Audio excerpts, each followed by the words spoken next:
Yo soy María Cancián, decana de la Escuela de Políticas Públicas McCourt de la Universidad de Georgetown. Para mí es un gran placer darle la bienvenida a los graduados, estudiantes, profesores y personal de la Escuela de McCourt en este evento tan especial. Si bien Melissa Cabo realizará la presentación formal de nuestro invitado especial, me siento personalmente honrada de darle la bienvenida al presidente de la República de Colombia, Iván Duque, quien se graduó de nuestro programa Master of Policy Management en el año 2007. Estamos muy agradecidos con el presidente Duque por tomarse el tiempo para contarnos sobre su paso por McCourt y su camino de estudiante de Policy Management a la presidencia. Él es un ejemplo de los que llamamos nuestros agentes de cambio impacientes, estudiantes y graduados de McCourt ansiosos por poner su educación al servicio del bien común. Un agradecimiento especial a Agustín Porres y Melissa Cabo, quienes han trabajado para desarrollar y poner en marcha la McCourt School Latin American Alumni Network, LAN, una organización creada para conectar a los graduados latinoamericanos de la Escuela McCourt en todo el mundo. La red integra a los líderes que impactan con su gestión en el sector público, el sector privado, en instituciones multilaterales y organizaciones de sociedad civil. Es un orgullo para nosotros el compromiso y la vocación de servicio de nuestros graduados. El McCourt School cuenta con muchos alumnos y graduados de América Latina. Esto remarca la relevancia que tiene para esta escuela la región. Entre ellos, grandes servidores públicos, hoy quienes nos acompañan, el presidente Duque, pero también quisiera saludar a la presidenta Chinchilla, que nos acompañó durante un tiempo como alumna y luego profesora invitada de la universidad, y muchos otros exalumnos de esta comunidad que han servido y sirven en sus países con gran vocación. Nuestros estudiantes y graduados son el corazón de la Escuela McCourt, y estoy muy impresionada y agradecida por el compromiso continuo de quienes han liderado la creación de esta red de graduados latinoamericanos. El día de hoy, además de escuchar al presidente Duque, tendrán la oportunidad de aprender más sobre la red y cómo vincularse a ella. Otra vez, muy bienvenidos. Ahora tengo el gran placer de presentarles a Melissa Cabo, graduada de nuestro programa Master of Policy Management en el año 2018, quien presentará a nuestro invitado especial. Melissa. Muchas gracias, Dean. Hola a todos, buenos días. Muchas gracias por participar esta mañana del evento lanzamiento de la Red Latinoamericana de Exalumnos de McCourt School, LAN, sus siglas en inglés. En este primer evento tenemos el honor de contar con la participación del presidente de Colombia, Iván Duque, y como agradecimiento también a la Dean de nuestra escuela, María Cancián, por la introducción que acaba de hacer. Y antes de cederle la palabra al presidente Duque, permítanme contarles brevemente nuestra red. Es una red que surgió mientras estudiaba la maestría de Policy Management y resurgió con aún más fuerza el año pasado. El enorme y acelerado paso al mundo digital que trajo el 2020 intensificó las posibilidades de conectar con personas en todo el mundo, y eso plantea una gran oportunidad para reunir a los egresados de McCourt School y generar una red que nos permitiera fomentar y potenciar las relaciones profesionales entre los exalumnos, pero también con la universidad. Así fue como se originó y se armó un grupo fundador con representantes de Argentina, de Brasil, de Colombia, de Ecuador, de México, de República Dominicana y de Venezuela, con lo que comenzamos a mantener reuniones virtuales hasta ver nacer hoy a esta red que tiene como objetivo, además de conectarnos, promover una agenda compartida, integrada por iniciativas y buenas prácticas de gestión pública y un espacio de diálogo e interacción entre los colegas. La red también promoverá la oportunidad de coordinar y organizar eventos a nivel países para fomentar la interacción entre alumnos en la región, así también como promover los programas académicos de McCourt. El presidente Duque es un claro ejemplo de hasta dónde puede llegar un egresado de nuestra escuela. Solo imaginan el potencial que tiene una red como LAN al conectarnos a todos los exalumnos a lo largo y ancho de nuestra región con las políticas públicas y el desarrollo como ejes de vinculación. Cada uno de nosotros, desde sus espacios y funciones profesionales, siendo líderes y embajadores en América Latina y en el mundo de esta prestigiosa Escuela de Políticas Públicas.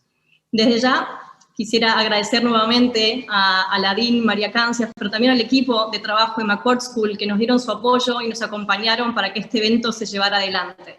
Muchas gracias.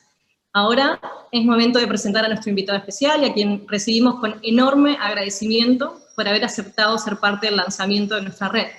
Es un honor darle la bienvenida al presidente de Colombia, Iván Duque. El presidente Duque nació en Colombia, en Bogotá, el 1 de agosto de 1976. Es abogado de la Universidad Sergio Arboleda, con estudios mayores en filosofía y humanidades. Experto en temas económicos, con estudios ejecutivos en Harvard y con maestrías de Georgetown en gerencias de políticas públicas y también de American University en Derecho Económico.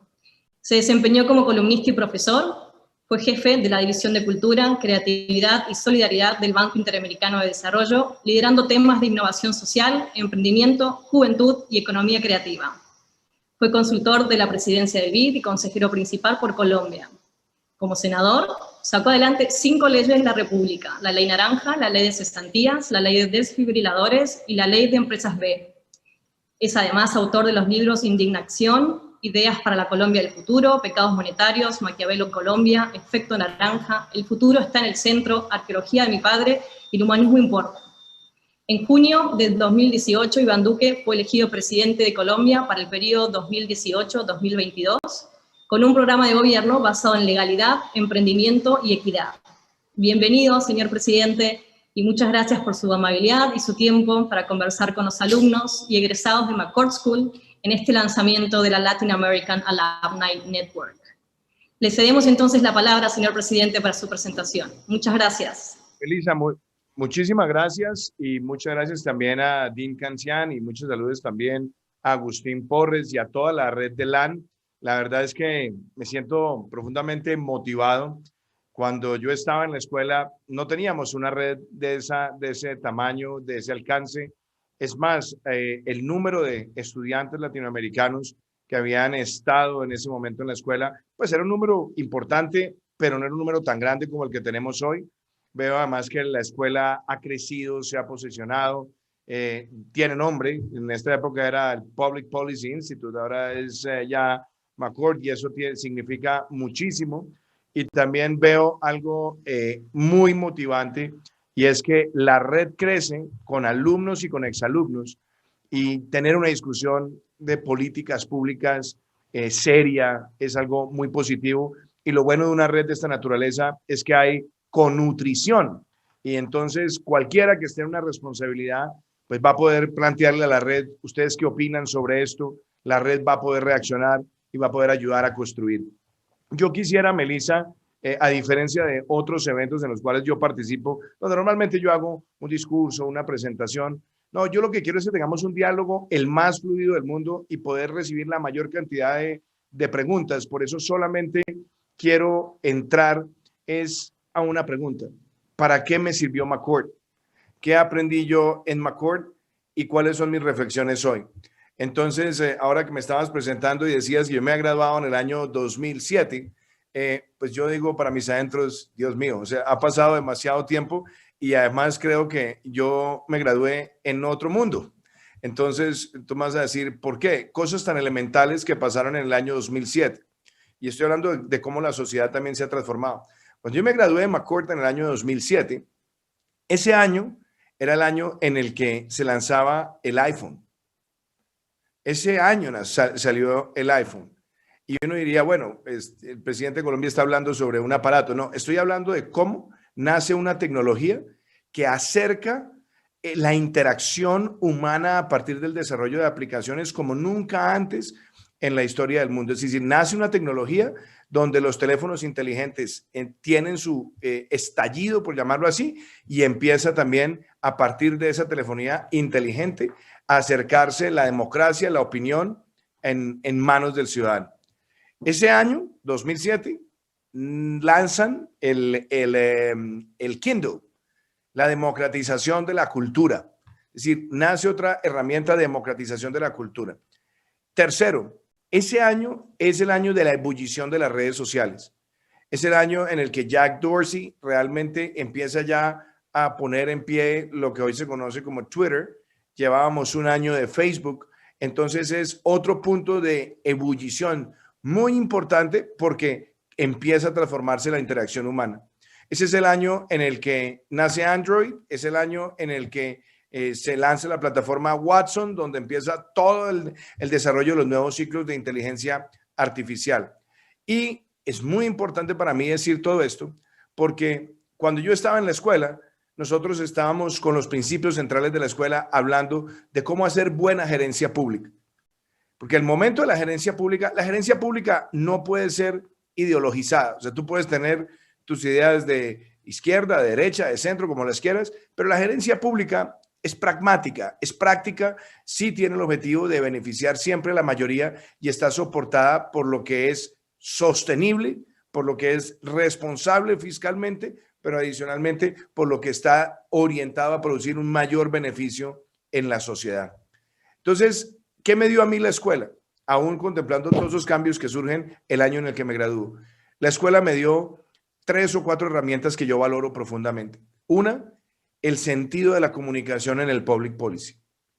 Hoy recuerdo muchísimo, por ejemplo, las clases. Nosotros tuvimos una clase con Paul Begala, era muy buena.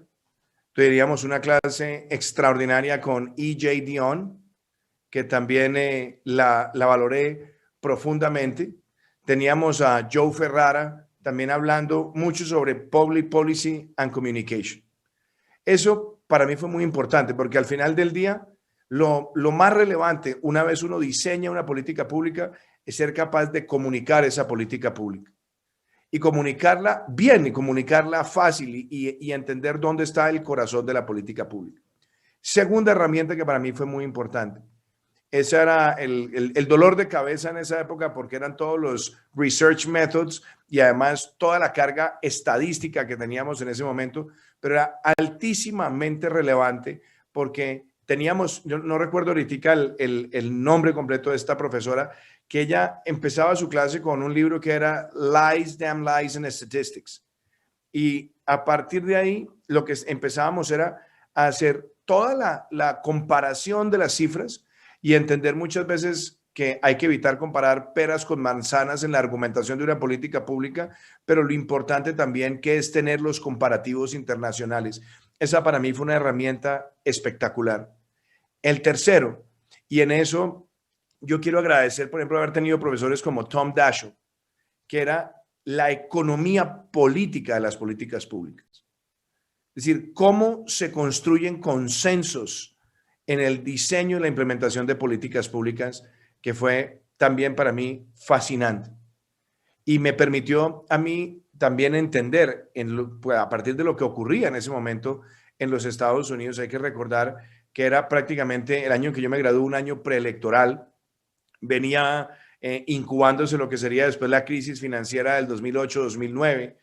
Entonces fue muy interesante vivir eso dentro de la escuela y poder entender esos ciclos de economía política. Y lo más importante, y eso voy a decir, lo más importante, yo creo que son los compañeros.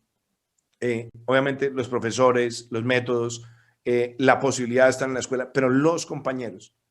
Esta es la hora que yo todavía mantengo relación con muchos de mis compañeros, además contándoles a ustedes que tuve en el año de mi graduación 25 oficiales de las distintas fuerzas de los Estados Unidos. Teníamos Army, Navy, Marines, y con ellos, Air Force también, teníamos un diálogo muy, muy interesante. Muchos de ellos venían de haber estado en sus asignaciones en Afganistán o en Irak. Entonces también era un momento, una coyuntura muy interesante.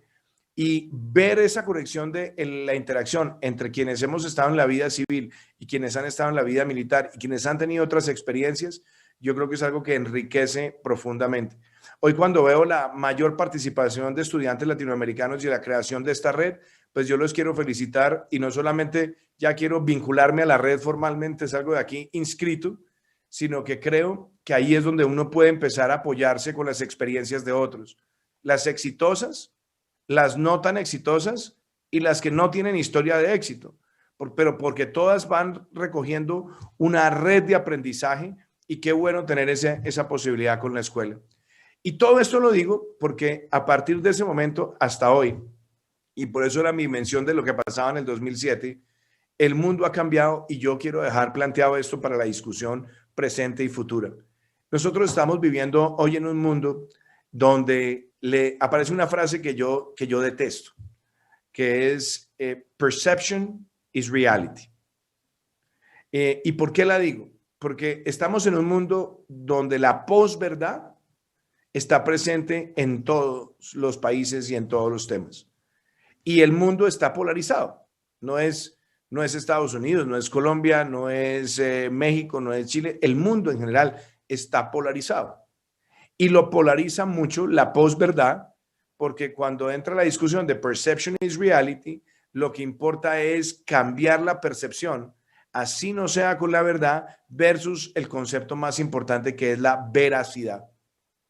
¿Y qué es lo que ha afectado esa situación?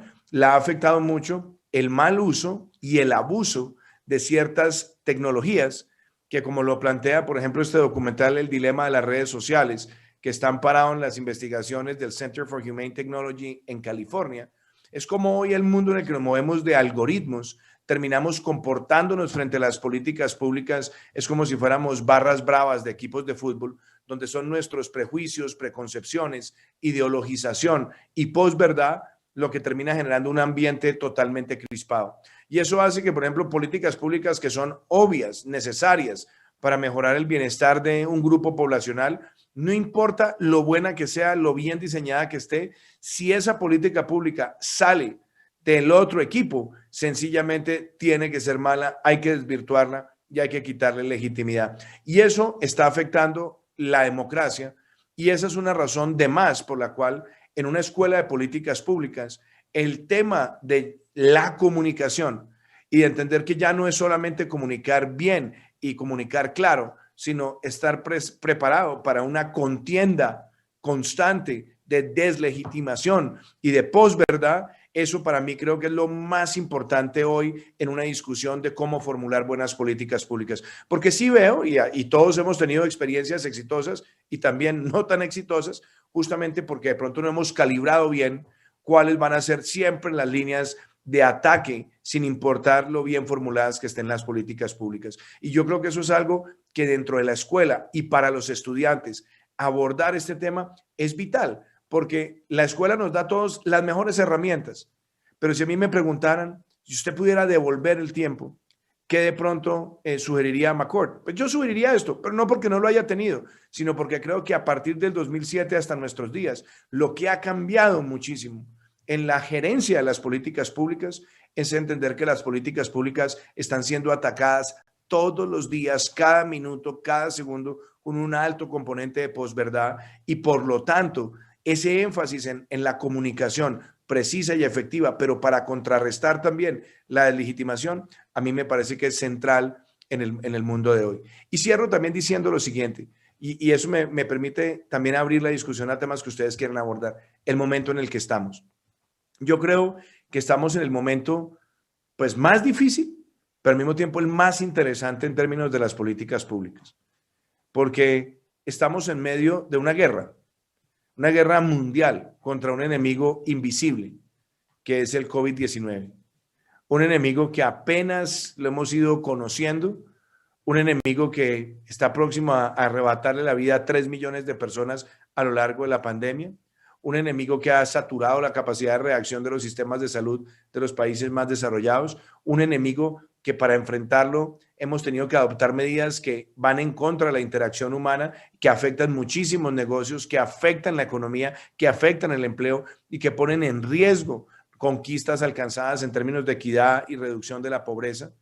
Y por lo tanto, yo creo que hoy el gran desafío es cómo diseñamos las mejores políticas públicas para enfrentar la pandemia y para construir una salida sostenible de la pandemia, bajo ese prima de no volver a donde estábamos antes, sino build back better, y hacerlo con la conciencia ambiental, la conciencia social, el desarrollo empresarial, el crecimiento y algo que va a ser además un desafío tremendo, la política fiscal. El Fondo Monetario Internacional decía hace tan solo 2 semanas que este año el promedio mundial de deuda sobre PIB va a ser del 99% en el mundo. Eso quiere decir que el año 2022, 2023 y en adelante vamos a tener una competencia feroz de países por levantar endeudamiento para pagar los costos de la pandemia y también para aumentar sus ingresos. Y por lo tanto, la política pública fiscal, de la cual dependen todas las demás políticas públicas, va a estar en el reto más grande desde la posguerra de la Segunda Guerra Mundial. Quienes lo hagan bien, responsablemente y de manera sostenida, pasarán a un estadio exitoso. Quienes no lo hagan, quienes se dejen llevar por la demagogia, el populismo, la postergación de enfrentar el problema, van a detonar quizás una crisis de la deuda en países emergentes. Y yo creo que poner esa discusión sobre la mesa es importante, y cierro diciendo que justamente en este momento en Colombia nosotros tenemos 4 grandes objetivos en lo que me queda a mí de gobierno, que es 1 año y 3 meses, donde nosotros queremos vacunación masiva, reactivación segura, transformación social sostenible donde protegemos a los más pobres y estabilizamos las finanzas públicas, y cuarto, una agenda de reactivación de infraestructura que va a llevar la mayor inversión pública en un presupuesto en la historia de nuestro país. Esos retos los tenemos, y yo debo decirlo, todos los días le doy gracias a Dios de haber estado en McCourt School of Public Policy, porque de verdad lo digo, y no porque esté haciendo publicidad. Quiero que todos lo tengan claros, el toolkit, que era algo que me hablaban todos los días. Yo me recuerdo de la primera clase, me hablaban del toolkit y yo no entendía qué era el toolkit. Y hoy me doy cuenta que el toolkit que nosotros recibimos de análisis, de argumentación y de tratar de escuchar todas las posiciones para construir políticas públicas, a mí me ha servido, y espero además que siga siendo una especie de faro para mí en lo que me queda de gobierno. Así que yo le digo a nuestra decana que me alegra mucho, y cuando ya sea expresidente, allá aceptaré cualquier invitación para ir a dar charlas sobre todo lo que ha sido este ejercicio del gobierno. Y también le pongo una notica de humor, como me dijo el otro día mi hermano, me dijo, bueno, Iván, ¿qué piensas hacer cuando termines la presidencia? Entonces le dije, mira, yo tengo muchas ideas, pero lo que sí puedo decir es que quedo absolutamente preparado para dictar crisis management por el resto de mi vida. Así que abramos esta sesión a todas las preguntas que ustedes tengan. Excelente, presidente Duque. Muchísimas gracias por las palabras, por participar de este encuentro. Y justamente lo que buscábamos al crear la red de exalumnos era encuentros de este tipo, para aprender de la experiencia, para aprender del recorrido y, como usted dijo, de los aciertos y los no aciertos, porque estamos todos en este camino juntos, ¿no? Usted habló mucho de la amistad y de sus compañeros, así que muy valioso el aporte, nos inspira. Y para entrar en las preguntas, usted armó un equipo para liderar Colombia en los últimos años, y queríamos preguntarle qué es lo que tiene en cuenta a la hora de armar un equipo, qué consejos le da a otra persona que tiene que armar un equipo del tamaño del suyo, y qué es lo más importante en qué aprendió usted al conformar el equipo. Bueno, esa es una gran pregunta, y ese lo tenía yo como en un capítulo también de lo que serán en algún momento mis memorias, porque yo creo que la selección de un equipo es 50% evidencia y 50% intuición, porque uno al final del día, ¿qué está mirando? Uno está mirando experiencia, preparación, compromiso, trayectoria, capacidad de comunicación, valores, o sea, cosas que uno está mirando en la persona. Pero hay personas que las pueden tener todas sobre 10, y uno a veces tiene la intuición, esta es la persona, y de pronto la persona, cuando asume ciertas responsabilidades y queda expuesta a cierto tipo de escenarios, pues uno termina de pronto diciendo, ¿qué pasó? ¿Por qué si todo lo demás estaba bien y estaba bien soportado, de pronto aquí tuvimos alguna falla? Eso pasa, y por eso yo creo que he sido afortunado, porque de alguna manera entre la intuición y esa evidencia que yo siempre miro, hemos tenido personas, la verdad, que son patriotas, comprometidas y personas que tienen una historia ya de éxito en la administración y que han sorteado momentos muy difíciles. Ahora, en estos casi 3 años de gobierno, yo quiero, por ejemplo, hacer referencia a cuáles fueron criterios. Yo nunca le pregunté a ninguno a qué partido político pertenecían o si militaban en un partido político. Yo estaba buscando personas que tuvieran, sobre todo, buen conocimiento de las políticas públicas, que tuvieran amor por nuestro país y que tuvieran capacidad gerencial. Y obviamente hemos empoderado también una nueva generación. El director de Planeación Nacional de nuestro país, que fuera también viceministro de Hacienda, tiene 34 años. El ministro de Vivienda tiene 35 años. Tenemos un ministro de Minas y Energía de 39 años. Hemos ido empoderando una nueva generación donde yo me atrevo a decir que más del 60% de los viceministros son personas menores de 40 años y todos con solvencia, con un gran conocimiento. Entonces lo han hecho bien. Tenemos también algo que para mí fue muy importante y era el empoderamiento de la mujer. Yo quería tener gabinete paritario, tuvimos gabinete paritario, ahorita estamos en una especie de brecha temporal que vamos a ir resolviendo, pero empoderar a la mujer también fue muy importante. Y yo diría que el criterio en el que hoy más me fijo es la capacidad de concebir la política pública y de comunicar la política pública. Y hay muchas cosas en la administración que no vienen ex ante, que se generan en el durante. Y ahí hay un reto muy grande para el gobernante, porque cuando un funcionario empieza una tarea, los funcionarios también cometen errores de comunicación o se van sintonizando. Y como estamos en un mundo de tanta posverdad, pues hay muchas veces hostilidad de distintos escenarios o de los stakeholders o de la prensa. Entonces, ahí es donde uno tiene que tener mucha firmeza, porque cuando alguien comete un error, lo primero que empiezan a llegarle oídos de amigos y de personas es: ese no sirve, sáquelo, cámbielo. Y ahí es donde uno tiene que tener mucha claridad que los equipos toman tiempo en consolidarse. Y yo, esa idea que dicen que los funcionarios son fusibles, yo no la tengo. Yo tengo un gran sentido humano por mis colaboradores y por los miembros de mi equipo. Y lo primero que uno tiene que llevar con un equipo es enseñar con el ejemplo y estar con ellos en las buenas y en las malas. Lo fácil es la foto en los momentos buenos. En los momentos malos es donde uno tiene que estar ahí y respaldar y fortalecer. Pero yo diría, en esa parte de la intuición, que eso ya es de uno, hay un elemento. En la parte de lo que uno busca del funcionario, yo creo lo más importante, la transparencia de una persona, la capacidad ejecutiva de una persona, la capacidad comunicacional de una persona y algo que también es fundamental, la capacidad gerencial. Esos serían 4 criterios que yo pondría de presente. Muchísimas gracias, presidente. Y siguiendo un poco con la línea de lo que Agustín acaba de preguntarle, y usted habló en el 2007 cuando se egresó en la maestría como un año de quiebre en la tecnología, en la comunicación, con el nacimiento del iPhone, Facebook, el desarrollo de un nuevo ciclo de inteligencia artificial.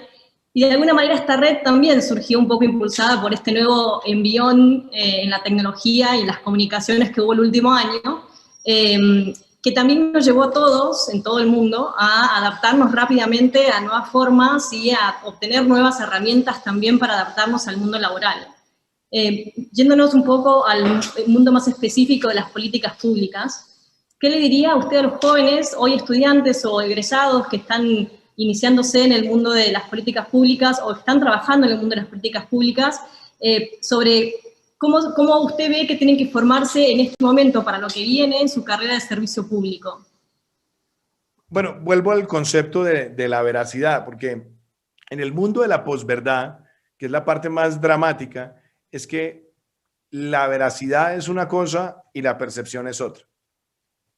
Entonces, eso es muy importante en la formulación y en la ejecución de las políticas públicas, porque lo primero que le dicen a uno en McCourt y en las escuelas de administración pública es la evidencia.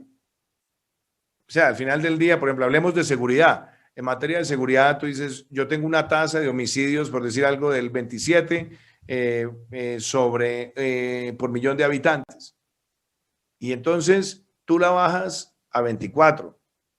Ahí hay una reducción, y una reducción que no es menor, pero te están bombardeando todo el día con la percepción, porque ¿qué pasa?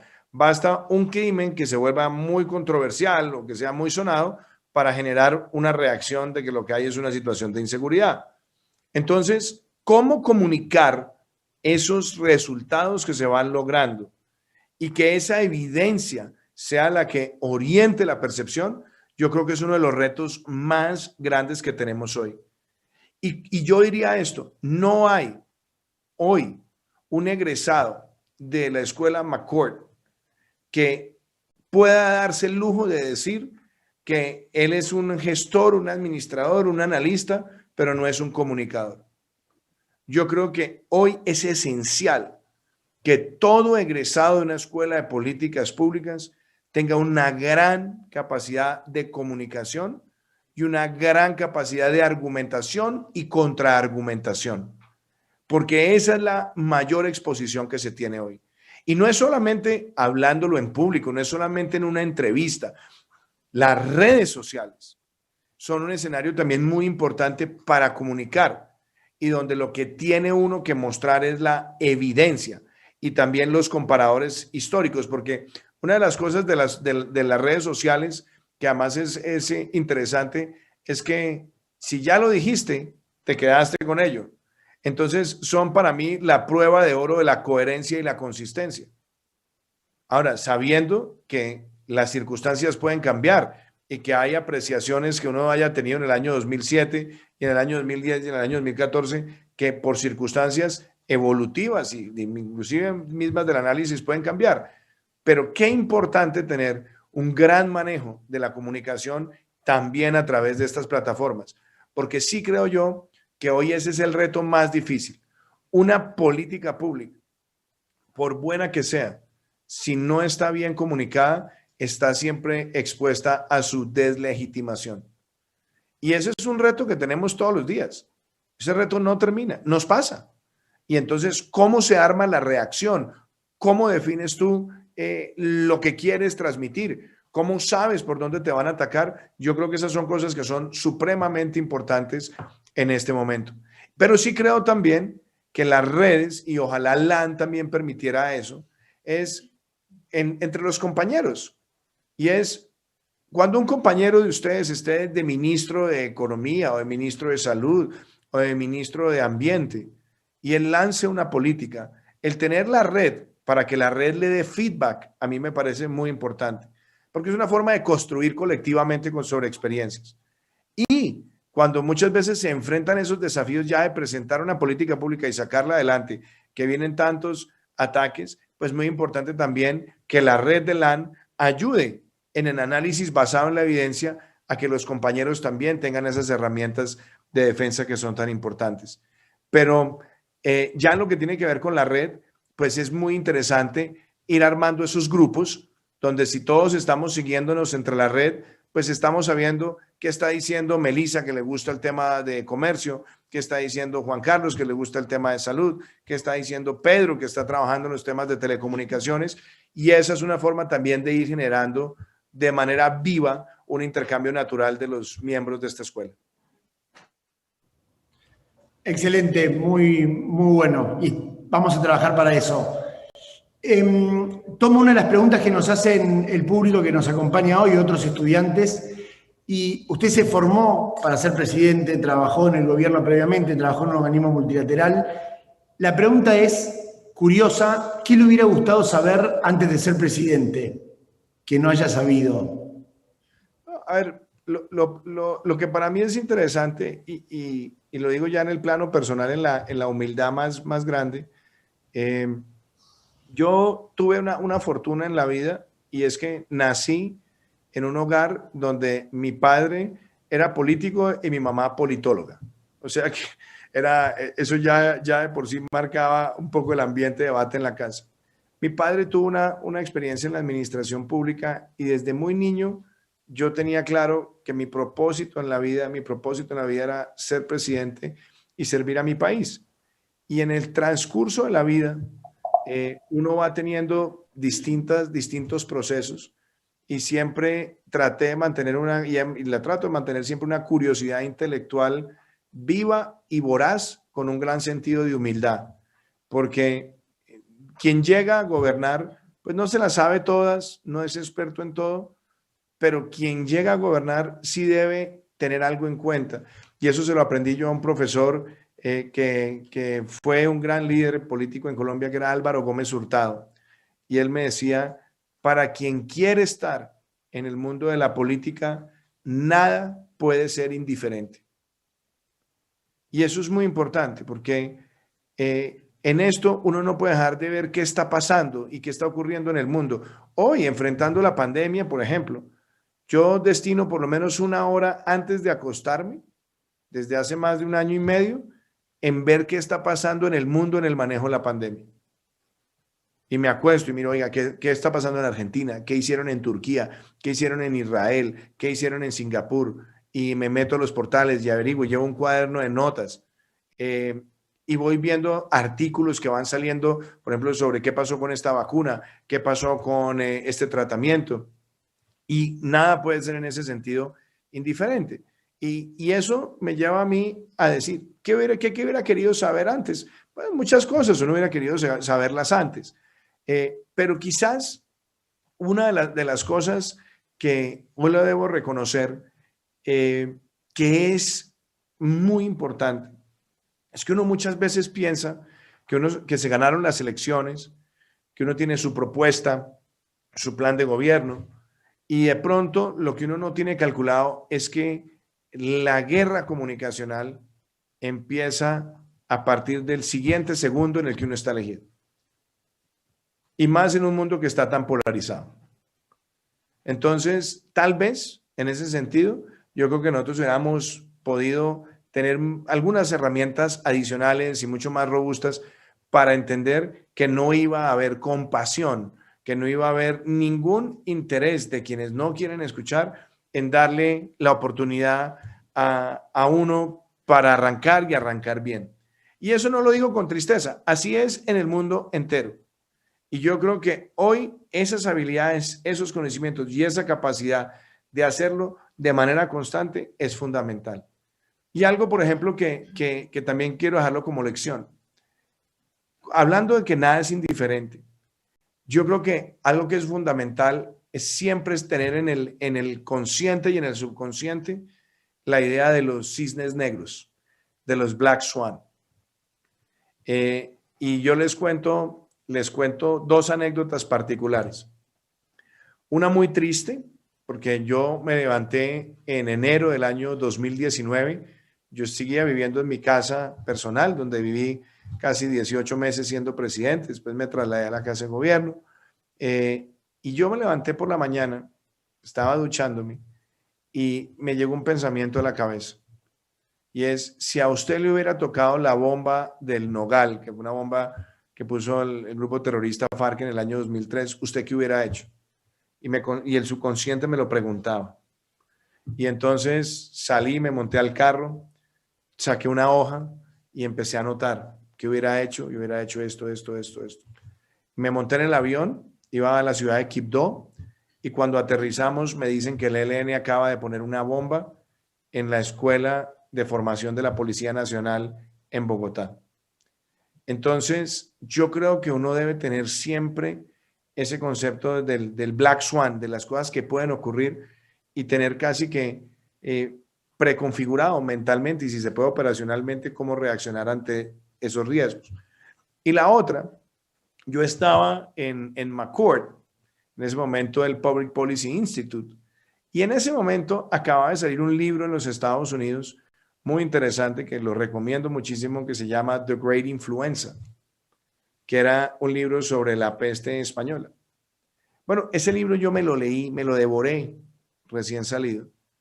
Y a finales del año 2019 estábamos en la celebración del último día del año con mi familia, estábamos en Cartagena. Yo normalmente no me trasnocho el 31 de diciembre porque me gusta empezar el día muy temprano. Entonces mi esposa se quedó con mis tíos un rato compartiendo, yo me fui a descansar, prendí la televisión y empecé a ver lo que estaba ocurriendo en Wuhan. E inmediatamente el flashback hacia la lectura de The Great Influenza. Yo me levanté el 1 de enero y llamé al viceministro de Salud, a Iván González, y le dije, Iván, tenemos que prepararnos porque qué tal que esto se pueda volver una pandemia. Y bueno, ya después la historia la conocemos. ¿Por qué menciono esto de los Black Swan? Porque el Foro Económico Mundial desde hace 10 años, todos los años saca un reporte de riesgos. Y la palabra pandemia estaba ahí hace 10 años. Y el mundo no se preparó para eso. Entonces, si tú me preguntas, ¿qué, por ejemplo, me hubiera gustado saber antes de llegar a la presidencia? Más que saber, yo creo que uno siempre debe tener un grupo de personas pensando en esos escenarios posibles y que pueden ser posibles en el mundo de hoy y cómo reaccionaría uno frente a ellos. Y lo digo con cosas como desde desastres naturales, ciberataques, guerras, pandemias, etcétera. Eso es muy importante tenerlo en cuenta y casi que tener un protocolo siempre para el manejo de crisis. Porque gobernar es transitar por crisis todos los días. De mínima escala, eso es como los temblores, desde mínima escala hasta máxima escala. Eso es muy importante tenerlo a la mano.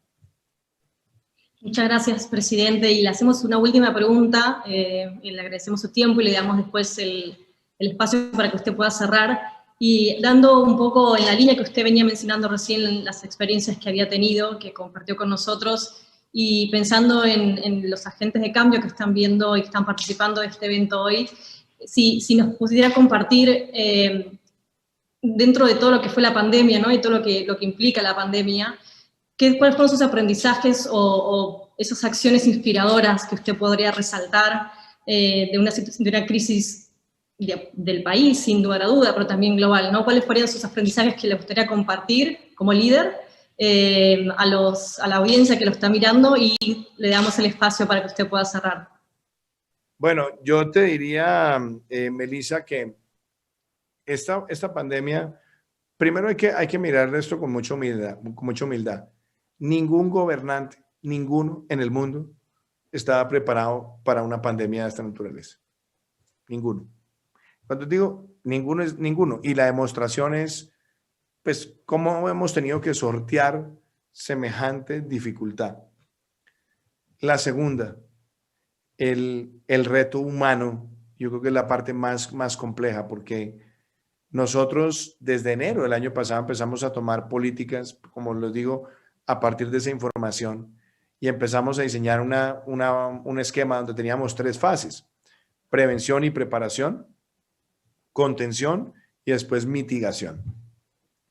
Nos estábamos preparando para todo, pero llega el momento de la decisión más difícil que yo he tomado en mi vida, y me atrevo a pensar que es la decisión más difícil que ha tomado gobernante alguno en la historia de Colombia, que es decretar un aislamiento preventivo obligatorio en Colombia, que duró semanas, todos en casa, encerrados. Y para quien se ha formado también en políticas públicas, como es mi caso, sabiendo las consecuencias de esa decisión, desde el punto de vista económico, desde el punto de vista social.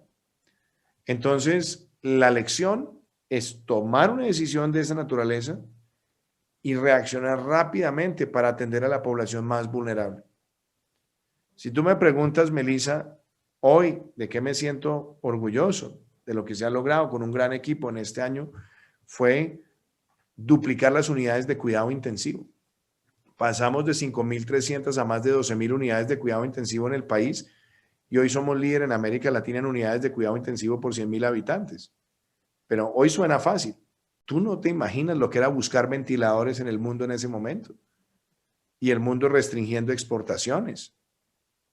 Entonces, ese fue un reto tremendo. Segundo, hacer la capacidad de prueba, y algo que también ha sido muy controversial, pero que ha sido muy necesario, la comunicación.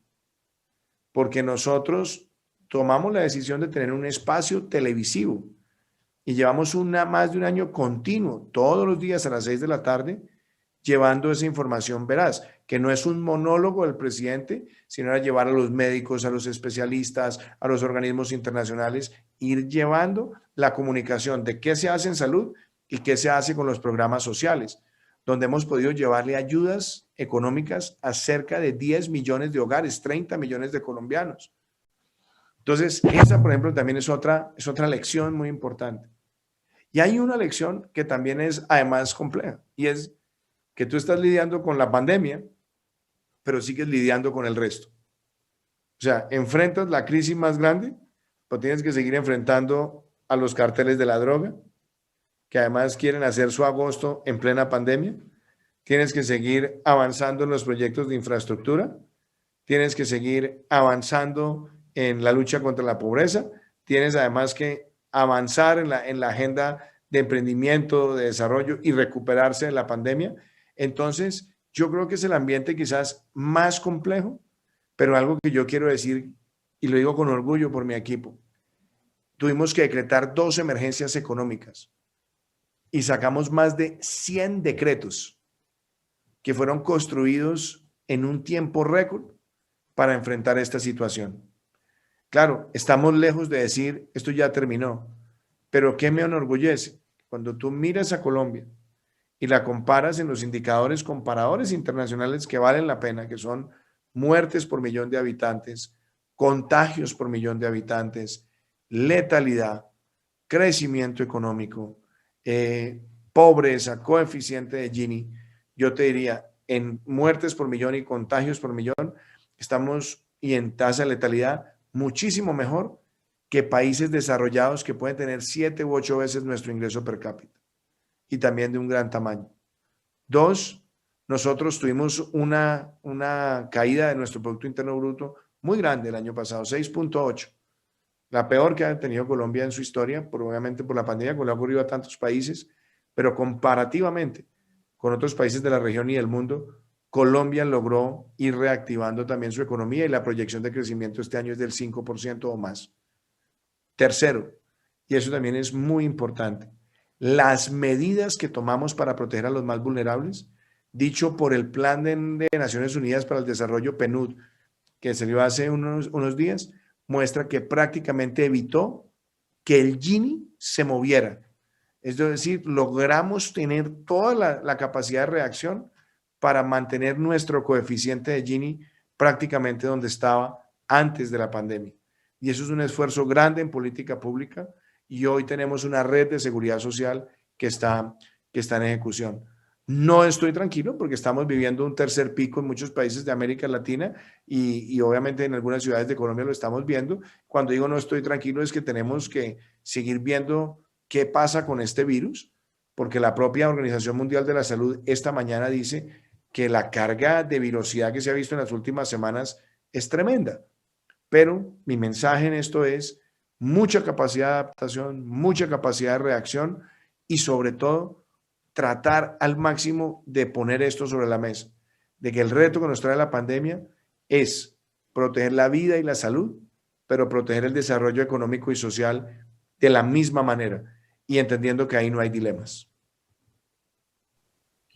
Muchísimas gracias, presidente, por su tiempo, por ser parte del inicio del lanzamiento de esta red. Le agradecemos mucho a la DIN, María Cancian también, muy agradecidos. Y ahora va a hablar Natalia, que les va a presentar, va a ser el cierre del evento, así que le paso la palabra. Muchas gracias.